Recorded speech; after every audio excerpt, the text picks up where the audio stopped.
Le cercle des experts, les cercles de Smart Job avec les experts. On va parler aujourd'hui, devinez de quoi ? De la vaccination obligatoire ou pas ?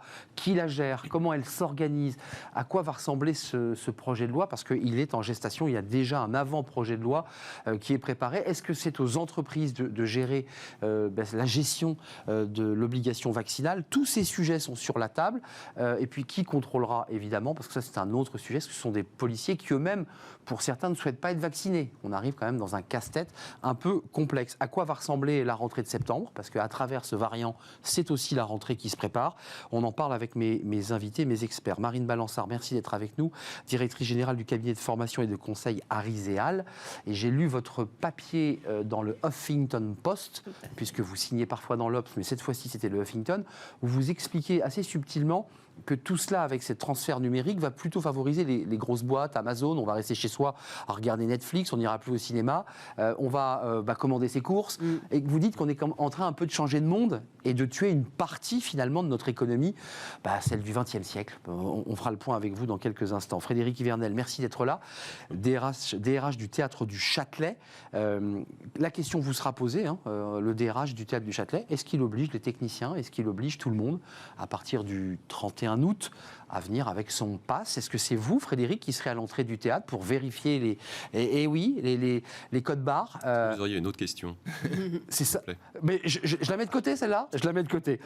François Vigne, merci d'être avec nous, fondateur, directeur associé de Sycomore Corporate Finance et membre des EDC, entrepreneurs et dirigeants chrétiens. Merci d'être avec nous. Je vous la pose abruptement. Dans quel état d'esprit vous êtes à l'issue d'une semaine où on ne parle que de cette vaccination? D'abord, est-ce que vous êtes favorable, François, Marine et Frédéric, à une vaccination obligatoire, à tour de rôle? Est-ce qu'on oblige de l'ensemble de la population? Bien sûr, la question est posée. Il y a quand même très peu de pays qui obligent la vaccination contre le Covid-19. Voilà, on est d'accord. Sauf qu'on s'y achemine doucement. Là, il y a le pied dans la porte. Il y a plus que le pied dans la porte. Le bazooka est sorti. Et ça commence par les soignants, parce que c'est politiquement presque incontestable. Personne ne va dire oui, les soignants ne doivent pas être vaccinés. Donc c'est assez subtil. Et une fois que le pied est dans la porte, c'est prévu pour l'automne, la généralisation de la vaccination. Sauf que c'est subliminal, c'est pas annoncé. Et c'est un peu ce qui est regrettable, c'est que c'est pas très franc du collier. Voilà. On aurait peut-être préféré que le président se positionne sur une vaccination obligatoire pour l'ensemble de la population, s'il pense que c'est ça qu'il faut faire et qui va nous permettre de sortir de la crise. Alors il y a des chiffres. Dès son allocution, 792 000 personnes s'étaient inscrites sur Doctolib, qui a fait d'ailleurs exploser Doctolib. Et puis en même temps, comme dirait l'autre, 25 000, je crois, en France, dans de grandes villes de France, ont manifesté ce week-end pour dénoncer finalement cette dictature qui finalement bride leur liberté. Qu'est-ce que vous dites, vous, le chef d'entreprise et l'un des membres des EDC? Quelle est votre ligne sur ce sujet? Liberté ou obligation pour sauver notre économie?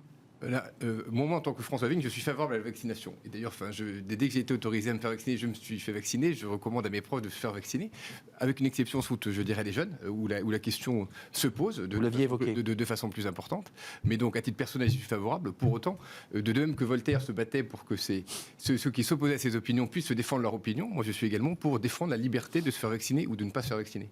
Donc, je suis favorable à cette liberté, tout en encourageant les gens à se faire vacciner, puisqu'il semble que pour la plupart des gens, en tout cas, à partir d'un certain âge, il y a plus de bénéfices à se faire vacciner qu'à ne pas se faire vacciner. François, c'est une ligne de crête, ce que vous nous dites. Vous dites, oui, bien sûr. Bon, j'accepte celui qui ne veut pas, mais en même temps, celui qui ne veut pas est en face de vous, une aide-soignante qui vous soigne. Et je suis également pour ne pas priver de droit ceux qui ne veulent pas se faire vacciner. Le cas des soignants est assez différent, puisque encore, les soignants ont beaucoup d'autres vaccins qui leur sont imposés. C'est une 7 vaccins obligatoires. C'est une profession très particulière.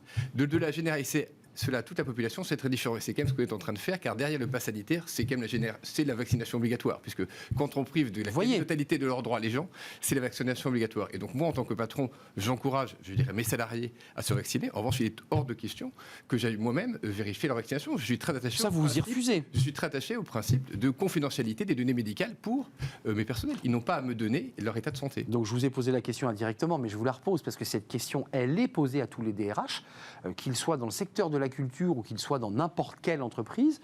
Il va être question à un moment donné d'aller vérifier. As-tu ton passe sanitaire ou as-tu un test récent de 48 heures, auquel cas le 30 et à partir du 15, je te mets à pied. Enfin, je veux dire, quand on est DRH dans un secteur culturel, c'est un casse-tête, même un cas de conscience, j'imagine, pour vous, de vous poser cette question. Oui. Alors d'abord, je partage le point de vue de François sur cette nécessité qu'on a probablement tous de se vacciner aujourd'hui si on veut retrouver une vie normale. Donc la vaccination n'est pas obligatoire, mais elle est incitée d'une façon un peu particulière. Mais en tout cas, si on veut effectivement retrouver tout simplement le plaisir d'être ensemble, la vaccination sera obligatoire. Pour le théâtre du Châtelet, en fait, ou pour les grandes institutions culturelles, ce pass sanitaire, c'est pas forcément une mauvaise nouvelle. Oui. Parce que nous, on a toujours eu cette double nécessité à la fois d'assurer la sécurité des spectateurs et des collaborateurs qui sont au contact du public, et puis de l'autre côté, d'essayer de jouer nos spectacles en jauge pleine, parce que c'est comme ça que finalement l'émotion est la mieux partagée. Oui, parce que ça vous permet d'avoir une jauge pleine, là. Oui, ça va nous permettre d'avoir des jauges pleines, ce qui n'était pas le cas jusqu'à présent, parce qu'on était effectivement en restriction et en distanciation physique et sociale. Vous étiez en demi-jauge, là, depuis On était en demi-jauge. En demi, c'est ça. Oui, c'est ça, oui. Donc là, on va pouvoir retrouver des salles pleines à 2000, 2200. Permettez-moi, je faisais un peu une image pour ceux qui nous regardent. C'est pas vous, Frédéric Yvernel, qui le soir allez regarder un par un. Mais on parle de vigiles, on parle de ceux qui contrôlent les billets et qui pourraient au même moment vérifier, on est bien d'accord, le pass sanitaire. Donc ce que vous faisiez pour les tickets, vous dites, nous au théâtre, on peut aussi vérifier en même temps le pass. On va le faire parce qu'il y aura des dispositifs informatiques qui vont permettre une vérification assez aisée. Ça pose deux autres questions. D'abord, celle de la fluidité de l'accès dans les salles. C'est ça. Et nous, on doit travailler sur cette logistique-là parce qu'on veut que nos spectateurs puissent rentrer dans la salle de façon extrêmement sans attendre 2 heures. Et sans attendre 2 heures. Et entre j'ai perdu ma carte d'identité, je ne retrouve pas mon téléphone, etc. Effectivement. J'ai plus de batterie. Donc il faut qu'on travaille sur cette fluidité.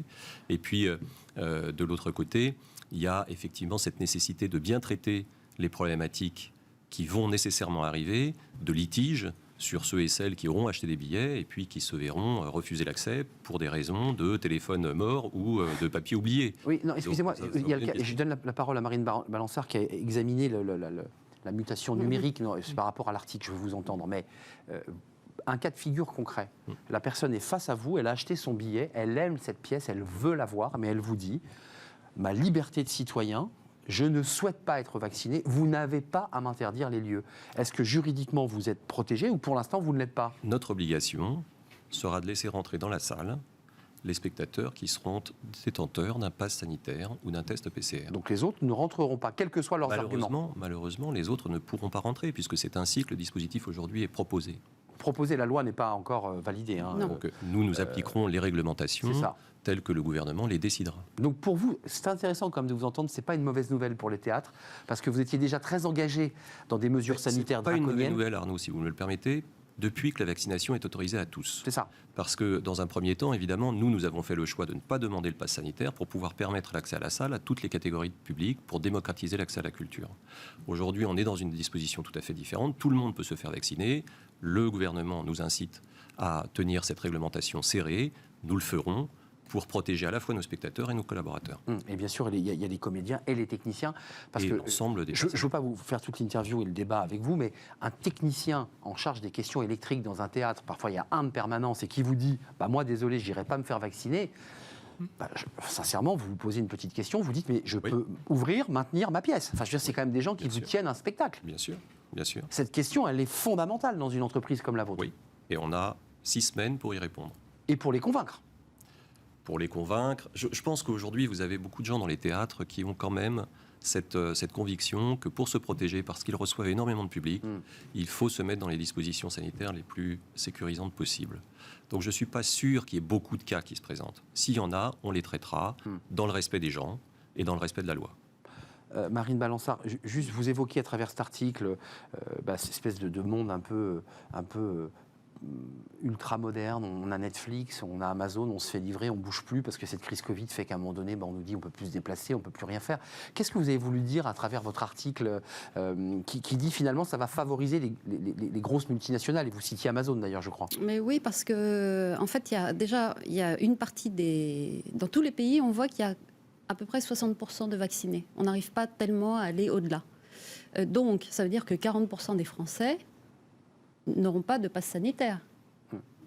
Et donc, ils vont devoir vivre. En fait, ils sont confinés, ils ne peuvent rien faire. C'est ça. Ils sont libres, mais ils peuvent aller nulle part. En fait, grosso modo.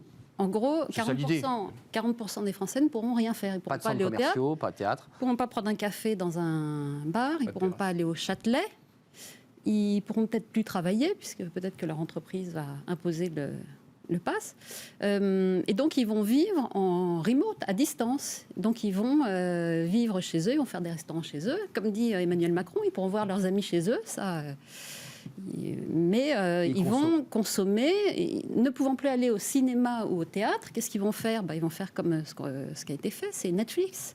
S'ils ne peuvent plus faire leurs courses dans les centres commerciaux, ils iront sur Amazon. Et c'est là qu'il y a quand même une ambiguïté économique. Ça renforce la fracture française. Comment relancer l'économie avec seulement actuellement les 28 millions de Français vaccinés ? C'est ça que je ne comprends pas, c'est que personne n'a son passe sanitaire, très peu. Peu, quelques-uns. 28 millions, dont une bonne partie en EHPAD. Vous l'avez votre passe sanitaire ? Vous l'avez, vous ? Je vérifie les passes sanitaires à la fin de l'émission. Mais à part ça, on devrait être à 36 millions vers la fin de l'été, entre 36 et 40 millions. Ce qui est vrai, c'est que quand on dit qu'il y a un rush des Français, il n'y a que 3 millions, soit 18 millions. Pardon, sur les 21 millions des Français qui ne sont pas vaccinés, qui ont fait cette démarche. Ce qui veut dire qu'il y a 18 millions des Français qui semblent ne pas décider à la faire, en pratique. Et surtout les jeunes, vous savez que les jeunes... Sans compter les jeunes de moins de 12 ans. 18-25 ans, il y a 5% de vaccinés. Ils vont faire quoi cet été ? On ne peut plus prendre de rendez-vous. Moi, je pense qu'aujourd'hui, au moment où on se parle, les conseillers juridiques du Premier ministre et évidemment de ceux qui sont au pouvoir se posent des cas de conscience équivalents à celui qu'on a sur le plateau. Parce que les 18-25, ils ont leurs enfants. Mais effectivement, qu'est-ce qu'on fait des 18-25 qui veulent aller prendre un café au bar l'été ? Cet été, ils ne peuvent pas. Ils montrent quoi ? D'un point de vue juridique, il y a des ruptures d'égalité que le Conseil constitue risque de souligner. Il y a un autre débat, les restaurateurs font un recours au Conseil d'État parce qu'ils estiment, et ça la question, elle est posée, on l'a posée évidemment à Frédéric et il nous a répondu, mais vous, chef d'entreprise et EDC, qui décide ? C'est un vigile à l'entrée d'un centre commercial qui regarde le QR code, c'est à l'entreprise de prendre en charge tout ça. Comment on fait là ? Comment vous regardez ce débat ? On demande beaucoup à l'entreprise là quand même dans cette crise Covid. Elle doit faire beaucoup de choses quand même. Mais je crois que les entreprises sont habituées à accepter beaucoup de charges. On leur met en permanence des charges sur le dos, donc ça malheureusement... Les charges sociales ou les charges... C'est ça que vous faites... voilà. de charges sociales, je dirais de charges fiscales, donc elles ne sont pas une charge près. Mais plus fondamentalement, là, aujourd'hui, elles vont s'occuper de la santé, où elles vont avoir accès à des données qu'elles ne devraient pas avoir à gérer. Donc c'est vrai que c'est une intrusion majeure dans la vie, je dirais, et de leurs clients et de leur personnel. La question, elle est posée, aujourd'hui, nous allons partir en vacances, pour ces vacances bien méritées, parce que les précédentes avaient été un peu étranges. Comment vous la regardez, cette rentrée, François Vigne ? Parce qu'on nous dit la croissance, on l'a réévaluée, ça se passe bien, l'économie repart. Moi, j'ai quand même le sentiment qu'on est dans une sorte de flou incroyable. On nous parle d'un autre variant qui est en train d'arriver. En plus de ce variant Delta, d'autres variants arriveraient. Comment vous regardez cette rentrée, vous, en tant que chef d'entreprise ? D'ailleurs, ce qui était intéressant, c'est de voir Stéphane Bancel, le patron de Moderna, qui disait la semaine dernière qu'il y aura des variants beaucoup plus compliqués à gérer que le Delta. Donc, il n'est pas évident que le pass sanitaire suffira à assurer les choses demain. Parce que si jamais le vaccin se révélait peu puissant face aux nouveaux variants, on se retrouve dans la même difficulté. Il faut quand même être clair vis-à-vis des Français. Il n'y a pas de certitude du tout que les vaccins protègent contre les prochains variants. On l'espère tous. Ce qui d'ailleurs suscite le doute chez certains Français. Non, mais il faut tous le souhaiter. Mais ce que je veux dire, c'est qu'on n'a aucune certitude. Donc dire aux Français que le pass sanitaire et le vaccin, c'est la solution absolue, on n'en sait rien. De même qu'on ne savait pas il y a un an où on en serait aujourd'hui, on n'en sait pas plus. Il faut être très clair. Et il propose Stéphane, là encore, de Stéphane Bancel, qui n'est pas Madame Soleil, mais qui quand même connaît pas mal ces sujets, sont tout à fait éloquents en la matière. Donc c'est vrai qu'il y a beaucoup d'incertitudes. Je pense que les Français sont en même temps très désireux, on le voit bien, très désireux de reprendre une vie normale. Il y a une immense volonté de vivre. Normal. Que ça, c'est très positif. Il y a une immense volonté de reprendre une vie sociale, de pouvoir faire plein de choses. Et en même temps, il y a des inquiétudes. Et avec par ailleurs une perspective présidentielle qui va être compliquée. Donc la rentrée prochaine risque d'être complexe. Mais j'allais venir, Marine Balançard, parce qu'il y a des enjeux de santé publique, protéger les populations. Il y a au même moment Bruno Le Maire qui souhaite que l'économie reparte et que les Français puissent consommer, puissent sortir l'argent des livrets A. Et puis là-dessus, il y a une campagne présidentielle avec des candidats qui vont expliquer chaque jour que le président Macron fait pas le boulot, qu'il sait pas comme ça qu'il fallait faire, qu'on aurait dû faire comme ça. Ça va complexifier finalement même la compréhension pour les Français de ce dossier. Mais ça ne va pas tellement être complexe ni agité. Je crois que la réforme des retraites, c'est terminé. Oui. Il a dit que ce serait après la pandémie. Ça, c'est réglé. Il n'y a pas de fin de pandémie prévue. Donc il s'en sert pour vous ? Non, mais il va y avoir... Elle a bon dos, la pandémie, certains disent, elle a bon dos. En tout cas, il s'interdit de faire des choses, tant qu'il y a la pandémie. Et comme il y aura, comme vous le disiez, probablement d'autres variants, c'est reporté à sine die. Il n'y a pas de... Donc ça, la réforme des retraites, c'est réglé. Donc, en ce qui concerne la complexification des relations sociales ou des réformes, il n'y en aura pas. Par contre, le budget file, les dépenses publiques filent. Là, on parle de mettre un revenu minimum pour les jeunes, c'est plusieurs milliards par an. Annonce de lundi, RSA jeune en quelque sorte. Voilà, donc là, en fait, ça va être assez zen jusqu'à la prochaine présidentielle. Il n'y a plus rien sur le tapis. Vous dites que le président rase gratis. Il a choisi, pour les Français. il a choisi sa ligne, hein. C'est pas de vague. Enfin, à part sur le pass sanitaire. Là, je ne sais pas... Frédéric Vernel, vous, de votre fenêtre, la culture a été quand même pas mal amochée pendant cette crise Covid. Elle redécolle très doucement, c'est-à-dire l'activité reprend, des comédiens jouent, un public les écoute. Est-ce qu'il y a une inquiétude de votre côté que vous subissiez, un peu comme le disent les restaurateurs? Il y a des restaurateurs qui disent des choses terribles. Ils disent, mais en fait, on a l'impression qu'on nous empêche de travailler, qu'on ne veut plus, qu'on exerce vraiment notre profession. On va disparaître. Ce qui vient faire écho d'ailleurs au débat de Netflix, d'Amazon, où on consomme à distance grâce à notre téléphone portable. Et ils disent, nous, on va mourir. Est-ce qu'il y a comme ça dans l'idée que s'il y a une nouvelle vague et avec un risque de confinement, il faut utiliser les mots, vous êtes de nouveau en première ligne, vous, hein? La culture, elle a été abîmée par la crise, mais elle a été extraordinairement soutenue par le gouvernement. Il ne faut jamais oublier ça, hein. On traverse ces 18 derniers mois dans une santé relative du fait des aides gouvernementales qui ont accompagné, évidemment, la crise sanitaire pour les institutions culturelles. Maintenant, ce qu'on ressent, c'est un peu ce que François évoquait, en l'occurrence, une envie de revenir, c'est-à-dire que le taux de réservation est plutôt en croissance. Les spectateurs qui viennent dans la salle sont extrêmement heureux de retourner au spectacle. Oui. Ils sont extrêmement respectueux ensuite des conditions de disposition des fauteuils, etc. Oui. Donc ils sont quand même dans une démarche qui est une démarche très sécuritaire. Ils sont heureux de voir que effectivement les dispositions que le théâtre met en œuvre sont dans une seule dynamique de les protéger les uns des autres. Donc moi, je ne suis pas très inquiet de la capacité de nos concitoyens à revenir dans les salles de spectacle. Le cinéma marche correctement, les blockbusters ressortent, et c'est quand même un marketing de l'offre, c'est-à-dire que plus l'offre est importante, plus les gens vont retourner. Lentement, les entrées au cinéma, Frédéric. Oui, mais les blockbusters ressortent. Les blockbusters, effectivement, les grosses écuries américaines. Le 14 juillet sonne le retour des gros blockbusters. Donc moi, je ne suis pas très inquiet. Je suis un peu plus inquiet peut-être pour la population des plus jeunes, qui en septembre se retrouvera confrontée sans doute dans les écoles au pass sanitaire, et avec certains qui pourront aller en classe et d'autres qui ne pourront pas y aller. Oui, c'est 12-17. Et ça me déstabilise un peu plus. Parce que c'est là que effectivement peut se retrouver le terreau du désespoir en quelque sorte, quoi. Oui, parce qu'il y aura effectivement une rupture là aussi d'égalité avec des jeunes parce que leurs parents leur ont demandé de ne pas se vacciner, qui ne pourront pas accéder à certains espaces. Même l'école, le débat reste posé. Ça, personne n'en parle de ce débat. On ne sait pas encore ce qui vient trop là. pour la jeunesse, c'est que quand on lit l'avis du Conseil consultatif national d'éthique du 15 juin, il dit clairement qu'il y a il y a plus de risques que de bénéfices, je dirais, pour les jeunes adolescents, hein, en termes de vaccination, et que donc il y a plus de risques à les vacciner. Et en tout cas, que nous n'avons pas suffisamment, je dirais, d'éléments. Mais ce qui est certain, c'est que de recul scientifique. Il y a eu 0 mort français jeunes entre 0 et 15 ans. 0, hein, je dirais, depuis le début de la crise Covid. En revanche, il y a quelques victimes, je dirais, de vaccination. Donc il y a des risques, mais ce qui est normal. Et donc aujourd'hui, on n'est pas du tout sûr, je dirais, des bénéfices pour eux. Et le comité consultatif national d'éthique disait inversement, il pourrait y avoir de la responsabilisation des adultes qui éviterait comme ça aux jeunes de se faire vacciner. Et quand en plus on met 450 milliards de dettes, je dirais, sur les jeunes, qu'on rajoute encore des déficits cette année, je trouve qu'on est en train de faire peser un poids colossal sur la jeune génération et que nous ne sommes pas responsables vis-à-vis de notre jeunesse. Aujourd'hui, je trouve qu'on ne prend pas du tout assez en compte les intérêts de notre jeunesse qui devraient être prioritaires. La jeunesse de France devrait être notre priorité à tous. Enfin, vous nous dites. Alors, je pensais plutôt, moi, au 18-25. Hein, parce que rentrer dans les facultés. Il y a les 12-17. Mais quand on parlait d'école. 12-17, hein, c'est cette tranche d'âge qui est quand même ciblée là. Et aujourd'hui, cette tranche d'âge, c'est vraiment aujourd'hui la plus victime pour l'instant de tout ce qui s'est passé depuis 1 an et demi. Mais d'ailleurs, on est tellement dans le flou que certains disent aujourd'hui, mais certains le proposent. Est-ce qu'on ne pourrait pas envisager d'autres formules pour nous soigner, c'est-à-dire des traitements? On est resté sur le vaccin qui semble être aujourd'hui la filière la plus stable.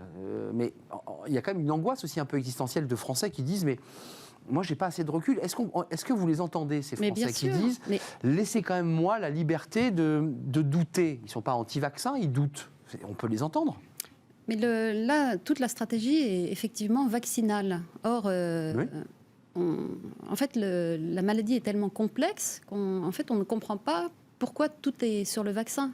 Pourquoi est-ce que ce n'est pas une prise en charge beaucoup plus globale? Pourquoi est-ce qu'on n'essaye pas tout? Je crois que c'est ça que ressentent les Français, c'est pourquoi on n'essaye pas tout? Pourquoi il n'y a pas de préventif? Comment se fait-il qu'on ne trouve aucune molécule qui puisse aider à certains stades de la maladie? Je pense que par ailleurs, il y avait un autre élément moi, que François. je voyais avec intérêt, parce que le ministre disait il y a 2 jours, c'est soit la vaccination, finalement, soit le confinement. C'est ça. Et ce que je regardais avec intérêt, c'est que la Suède...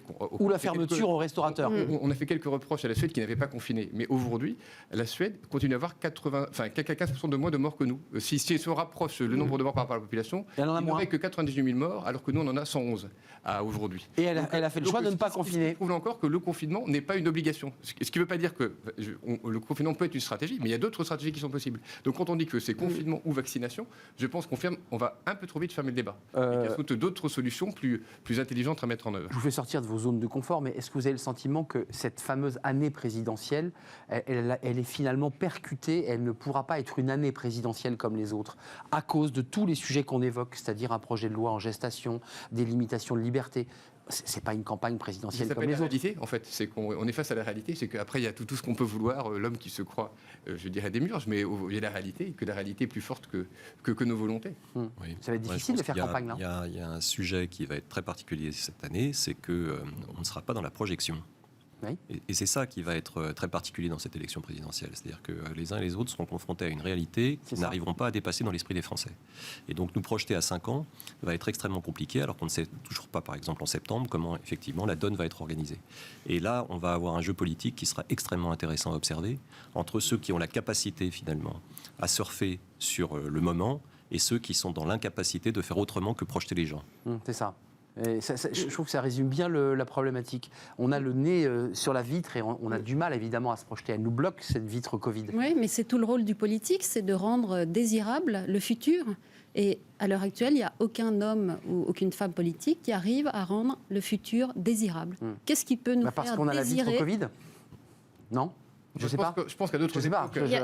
Quel est le projet commun? Si on se replace en 44, c'est vrai que je pense qu'il y avait une réalité relativement dure en face de nous. Je pense qu'il y avait la reconstruction, il y avait encore des choses. Et pourtant, certains hommes politiques ont été capables de nous faire rêver, de nous projeter dans l'avenir. Bien sûr. Donc ça ne dépend pas que de la situation. Ça dépend aussi de la qualité des dirigeants. Du charisme, ou en tout cas de sa vision. De la qualité et de la vision. De la vision. Et quelle est leur espérance? De la capacité des gens à entendre ça. Parce que les situations de 44 ne sont pas celles du moment. Non, bien sûr. Et la capacité des plus jeunes, par exemple, à être enchantés, elle est vraiment questionnée aujourd'hui plus que jamais, moi je dirais. C'est vrai. Une jeunesse un petit peu, évidemment, bousculée avec le débat qu'on a eu sur les 18-25 et je pense aux 12-17, puisque, je le redis, le ministre Véran a évoqué un pass sanitaire qui s'appliquera pour les adolescents de 12 à 17 ans. Cette question, elle est en suspens, elle est importante, avec un bénéfice-risque, parce que c'est le débat posé par François. Merci d'être venu sur ce débat, l'avant-dernier débat de la saison, puisqu'on en aura un vendredi prochain. Je ne sais pas encore, ce sera la surprise si vous êtes là. Marine Balançard, merci, DG du cabinet de formation et de conseil Ariséal, et vous écrivez beaucoup dans l'Obs. Vous écrivez beaucoup dans l'Obs et dans le Huffington Post. L'Express et Marianne. L'Express et Marianne. Et bien d'autres. Et bien d'autres encore. Merci à Frédéric Hivernel, DRH du Théâtre du Châtelet. Pardon, si vous me le permettez, je vous le permets. Sur la place du Châtelet, dimanche, il y a un grand spectacle de jazz gratuit organisé par le théâtre. Génial. Donc j'invite tous nos spectateurs à nous y rejoindre. Les artistes qui viennent, les musiciens? Jazz band. Jazz band. Du jazz band, c'est sympa, c'est convivial. Très sympa. Et il fera avec beau. La possibilité de prendre un verre, malheureusement sans passe sanitaire. Sans passe sanitaire. Mais avec ou sans, selon les réglementations derrière. C'est quand même pas le bonheur, place du Châtelet. Dernier bonheur. Et merci à François Vigne, qui sera peut-être place du Châtelet, fondateur et directeur associé de Sycomore Corporate et l'un des membres éminents des EDC, entrepreneurs et dirigeants chrétiens. On termine notre débat et on va terminer notre émission par un livre, c'est le livre de Smart Job, avec l'auteur Charlotte Dupéra. Elle est avec nous, elle va être avec nous dans quelques instants. Orchestrer l'intelligence collective. Qu'est-ce qu'elle veut nous dire exactement? Elle va tout nous expliquer.